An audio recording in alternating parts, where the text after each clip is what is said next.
E durante una cena del coro Pradevai si parlava dei personaggi del passato di San Fior.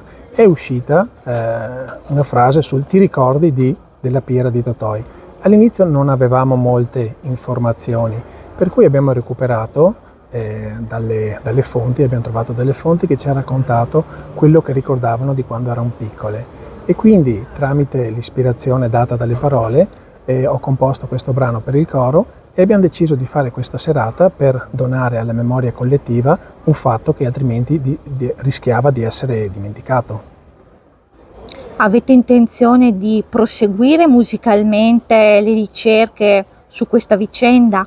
Sì, certamente, e già questa sera abbiamo avuto fonti ulteriori perché con la partecipazione con il volantino qualcuno si è ricordato di qualcosa di quando era piccolo, per cui sarà nostra premura raccogliere ancora delle testimonianze dalle fonti che si sono presentate e chissà magari scrivere qualche altra strofa per il brano. Era la prima volta che facevate un lavoro di questo tipo? Sì, questo è il primo di un progetto che abbiamo iniziato l'anno scorso e che ci porterà il prossimo anno, se tutto va bene, a comporre diversi brani sempre su personaggi di Stanfior. E poi l'idea è quella di fare una serata dedicata proprio alla popolazione, per tutta la popolazione, dedicata a questi personaggi. Per caso c'è l'idea anche di un CD, una pubblicazione di qualche tipo con questi brani? E non lo escludiamo, stiamo ragionando, potrebbe essere una bella idea.